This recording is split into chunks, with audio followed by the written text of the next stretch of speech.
एक बार की बात है मित्रों, पवन पुत्र हनुमान जी अयोध्या में नहीं थे। इस अवसर को देखकर यमदेव ने संत का वेश धारण कर अयोध्या में प्रवेश किया। वे सीधे भगवान श्री राम के महल में पहुंचे और उनसे अकेले में वार्ता करने का आग्रह किया।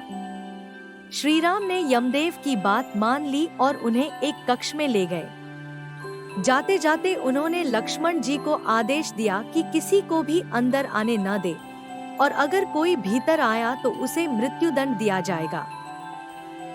लक्ष्मण जी द्वार पर खड़े थे, तभी अचानक ऋषि दुर्वासा वहां आए।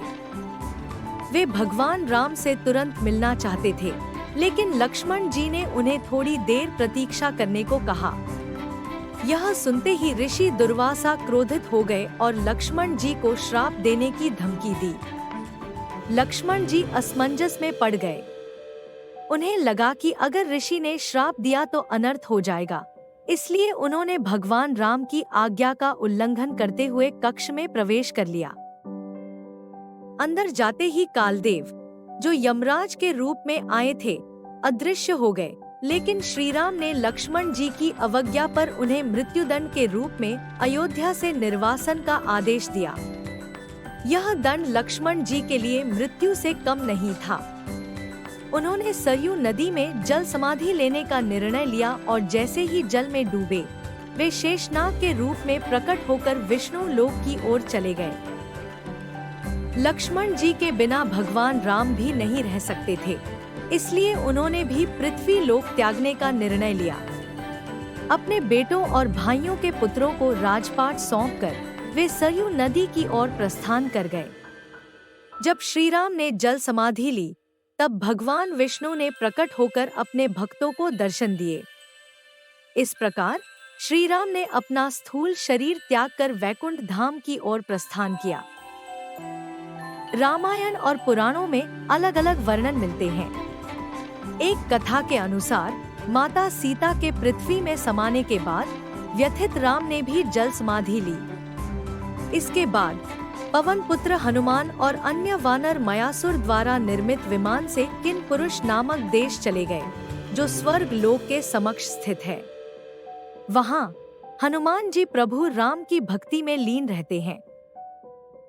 भगवान राम के पृथ्वी से जाने के बाद उनके बड़े पुत्र कुश अयोध्या के राजा बने। कुश के बाद उनके पुत्र अतिथि राजा बने और वंशावली आगे बढ़ती गई। इसी वंश के राजा बृहदबल कुरुक्षेत्र के युद्ध में कौरवों की ओर से लड़े और अभिमन्यु के हाथों वीरगति को प्राप्त हुए। भरत, लक्ष्मण और शत्रुघ्न के वंशजों की भी कहानी पुराणों में मिलती है। लव ने लाहौर और लाओस जैसी जगहों की स्थापना की। कुश के वंशजों ने राजस्थान में सिसोदिया वंश की स्थापना की।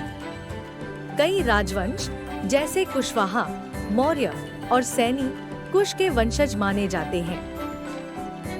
पुराणों के अनुसार गौतम बुद्ध भी भगवान राम के वंशज थे। सूर्यवंश के अंतिम राजा सुमित को नंद वंश के पद्मनंद ने हराया था। 2019 के राम मंदिर केस में दिया कुमारी ने राम के वंशज होने का सबूत पेश किया था, जिसमें जयपुर के सवाई जयसिंह और उनके वंशजों का उल्लेख था। मित्रों, हमें उम्मीद है कि आपको यह कहानी पसंद आई होगी। ऐसी और रोचक जानकारियों के लिए हमारे YouTube चैनल को सब्सक्राइब करें।